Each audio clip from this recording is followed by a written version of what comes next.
Environment Canada forecast issued at 3 p.m. Monday, June 15th for tonight and Tuesday.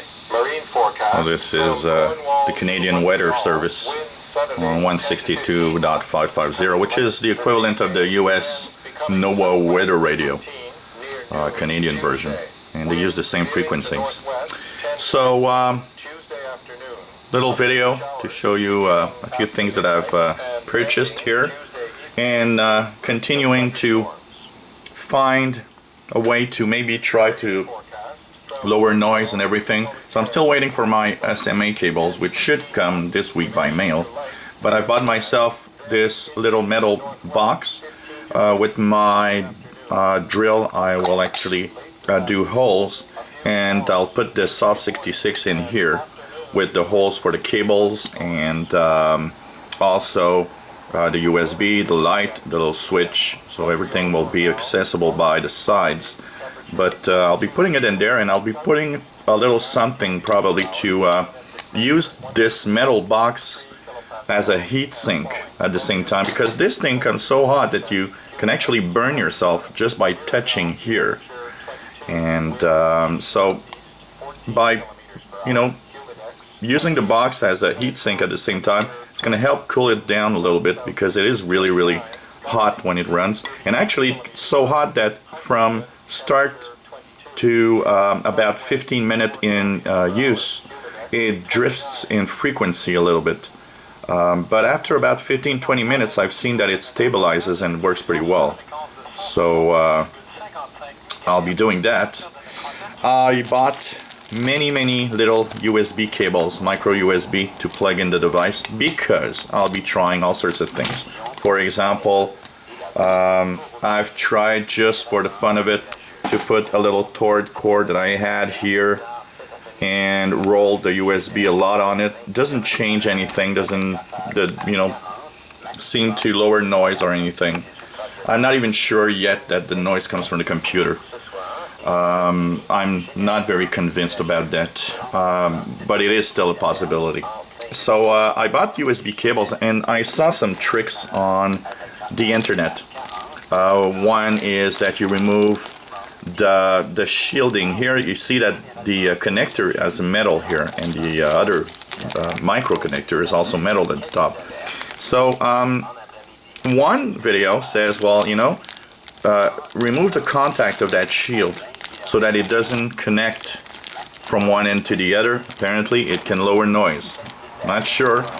I know that the data points are in the middle with the cables, the little wires inside, but I always thought that maybe the shielding would also serve a purpose, but maybe not. You know, we'll try that. And I bought like 8 or 9 of those. I will be also cutting one and trying to filter out the data lines somehow. I'm not sure how I'm going to do it yet, but I'll find, I've seen some designs on the internet where you can actually, you know, cut the data lines and shield them for the noise as much as possible between, you know, point A, point B.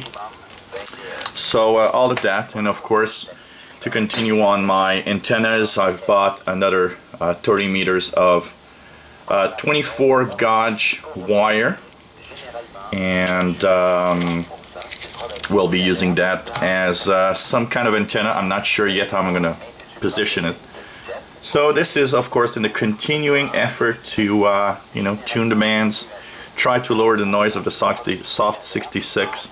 I'm also waiting for some comments. I've 2 or 3 of the viewers on the channel here that actually have bought the Soft66 after seeing the videos, and I'm waiting because I've asked pretty much everyone that received it to let me know how it goes for them, and if they have noise, and if they have 8 kilohertz lines and so on, because who knows, maybe they're, you know, internally created by the device itself, because it's, you know, a $40 device, so it's really cheap. You know, it's not a high-end radio, it's a very cheap SDR. So all of that, and we're continuing on our quest for playing with the SDR receiver. And as you see here, I'm on VHF right now. You can tune VHF, UHF quite well. So it's on that side it works quite well. You know, with a good VHF antenna, I'll have good reception. For that purpose, it's really good. And you know, in higher frequencies, there's a lot less interference. So basically, I do have better reception. But I still have these lines. When you look at the top there, you see that I got lines even in the VHF portion of the band. So you know, I'm wondering if it's not internally created by the Soft66 itself. So anyways, continuing my quest to see what I can do to improve this little device. And you know, I'm having a lot of fun. For all of those that, you know, wondered, because a lot of you said, well, you know, I'm not sure, it doesn't seem to be that great. And well, it's not just that, you know, it's okay. And for VHF, UHF, it's actually good. And for HF, you have to tweak it, but I'm having fun with it. And I think anyone that's playing around and wants to play around with a little electronic circuit and computers, this is actually a fun little project to play with. So 73s.